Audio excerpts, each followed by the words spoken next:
Chapter 33. Definitive Action. Alan's death had lit a fire in me. I would admonish myself for my stupidity and letting my emotions get the better of me later. For now, I would focus my attention on bringing a swift end to the Euron's machinations. Knowing that he had somehow gained control of the Night King, and thusly gained control over the White Walkers and the army of the dead, I could now make a plan. The mystery of the missing people was solved, so I was no longer fumbling in the dark for clues. All it has cost me was 1.5 million innocent people, 10,000 capable fighters, the finest sword in Westeros in Sir Barristan, and my best friend. It was easily my biggest mistake in 4 lifetimes. And it was beyond costly. Over the next few days, I had ravens sent out to every house, town, and city that we could. The ravens carried a warning of the threat of the dead army and the method they might try to use to slip into their walls. We also recommended that everyone flee north if they could in order to deprive Euron of more bodies. As the ravens flew, I had Ned leave with his bannermen to begin setting up defenses at the southern border of the north and organize locations for any people fleeing north to go to. He would also ensure that all docks and harbors were put on alert to refuse any more ships attempting to come up from the south. Any ship that still attempted to make landfall would be fired upon. We could not risk any more enemies coming up from the south this way. The force of undead beyond the wall had not left yet and were waiting patiently in the forest. Mehrunes and the other dragons had made daily strafing runs to begin burning the forest away, but the White Walkers were quick to douse the flames. This served to at least give us a better view of their numbers. The dead had made no move to spread out and apply pressure along multiple points of the wall. I had to imagine that this was because Euron didn't have the capability to maneuver them with that amount of tactical detail, that they were too far away to control that way, or that there were simply too many dead for him to control with precision. Whatever it might be, I would take advantage of this limitation and rid us of this force before turning my attention definitively south. Serena and Stannis organized the remaining forces, with Ned taking a decent portion of our focus and a sizable amount of the wildlings that were helping to man the wall, going with him as they appreciated his leadership style. We would need to condense and focus our forces. They brought the majority of forces from the other castles to Castle Black and the 2 castles on either side of it. They also ordered many supplies be brought out just beyond the wall, so that engineers and craftsmen could begin constructing trebuchets. Others began building portable barricades with dragon glass shards hammered into them. In order to keep these men safe, I had Mehrunes keep an eye out on the space between the wall and the forest for any dead that might try to interrupt the construction by attacking the men. One of the dragons was always on watch, remaining vigil atop the wall, while the White Walkers could douse their flames after a few moments. It wouldn't be in time to stop the dragons from burning any attacking dead that showed themselves. Mehrunes had attempted to burn the White Walkers himself, but their concentrated efforts were able to hold his flame at bay. I didn't want him to risk himself in another such attempt, so the dragons were used for defense while construction went on. For his part, Tyrion did what he could to keep up morale among the men and keep my mind off of losing Alan. He was honest with me, acknowledging that it was my decision to go that caused Alan's death. However, he pointed out that Alan had faith in me and that he likely wouldn't have opened the portal if he didn't believe that what I was doing was for the best. I understood the logic, but it still rang hollow in response to Alan's loss. In between organizing the retreat of the south, the setting up of refugee camps and supply lines, as well as running what semblance of the realm was still organized enough to be operating normally, I helped with the construction of the trebuchets. I needed something to keep my mind busy on the task at hand, so that it wouldn't wander into self-depreciation. It took nearly 2 weeks to build 10 trebuchets. In that time, the first of the southern refugees had begun crossing into the north. There were thousands of barricades ready to place on the field. The men were ready to strike the first blow against the dead. I sat atop my horse and stared at the charred tree line.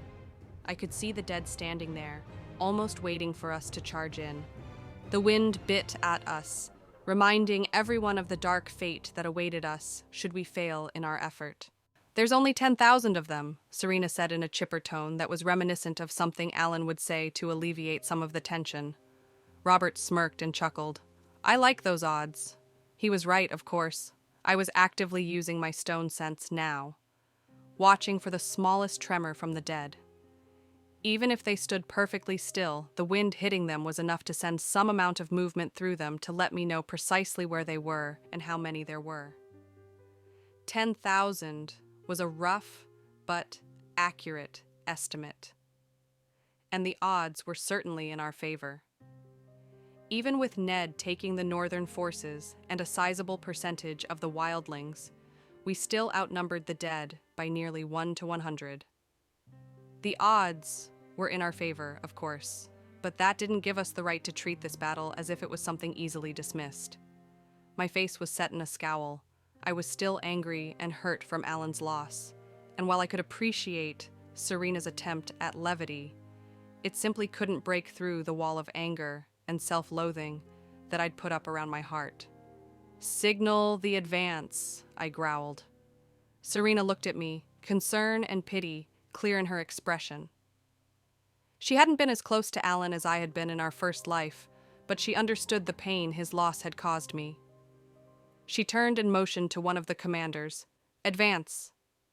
The commander raised a red flag and waved it. Shouts and other red flags went out, and moments later, there was movement. Giants encouraged their mammoth, which began their methodic march forward, pulling reins attached to the trebuchets. Knights and soldiers of the royal army marched forward in protective arches to guard the war machines. The size of the army and the power behind their steps caused the freshest layer of snow to bounce from the ground and create a small haze. I looked over my shoulder at Mehrunes, who was waiting with Triana and Aelfric. "Mehrunes, smoke them out." Mehrunes gave a grin and bowed his head before looking back at the other dragons and issuing a roar. Triana and Aelfric both bellowed in return. The trio took to the sky, circling for a minute, before flying up to the top of the wall, where barrels pitch had been bound together. Each dragon grabbed a group of barrels. They flew over the advancing allied forces, turning in a wide arc east, then swooping down close to the tree line. Once they reached the outskirts of the dead horde, they released their collection of barrels in staggered succession. The barrels tumbled through the air and crashed into trees, the ground, and the dead themselves, bursting open, releasing their inky black cargo. Pitch erupted along the back lines of the dead, painting everything in its path with its thick, clinging presence.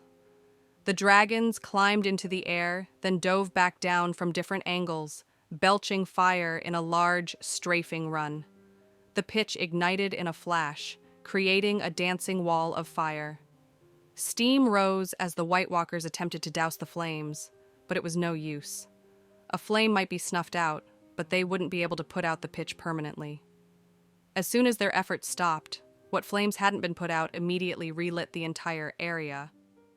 I'd had the idea when I watched the White Walkers hold back Mehrunes' flame. It had taken everything they had, and when the dragons would set the forest on fire, the doused flames still caused the trees to glow with cinders. This meant that the heat from the flames lingered even after they were put out. I had to think of a way to take advantage of that fact, and the solution had been pitch. Easy to ignite, extremely difficult to douse, and the pitch was working. As the dragons circled back around to the wall to pick up another set of barrels, the ground forces pushed in, charging across the open ground with fierce determination. Select mounted units rode out ahead of the main force, in groups of 10, stopping around 100 yards from the tree line.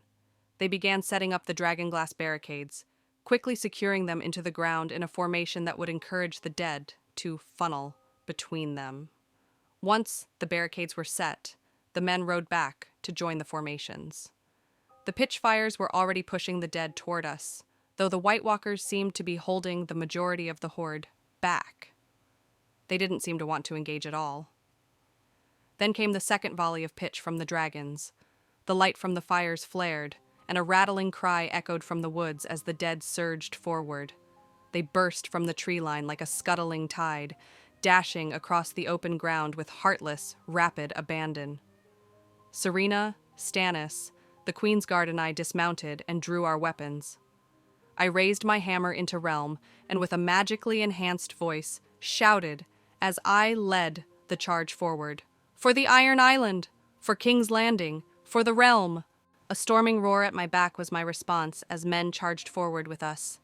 The trebuchets fired, launching barrels of pitch and dragon glass which soared over and past us to crash into the surging swarm. Arrows with dragon glass heads followed suit, jetting through the air and peppering the dead in waves. Mehrunes, Triana, and Aelfric dove over the charging dead and spit fire, lighting the pitch the trebuchets had so generously delivered. Pillars of fires rose up, causing the dead to have to weave around them. The barricades did their job as the dead packed in closer once they were past the fire to try and avoid the dragon glass barriers. Nice and tight, Robert growled excitedly as we ran forward.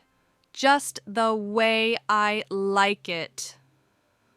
We're not fucking them, Sir Robert, Serena shouted as she tried not to laugh. Then you're not doing it right, Robert roared as we crashed into the first of the dead.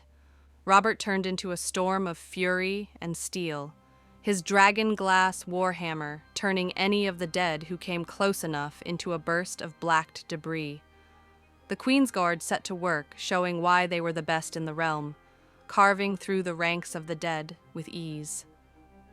Serena was the calm within their storm, wielding her long sword with a calm, direct precision that only 2 lifetimes of combat could grant someone.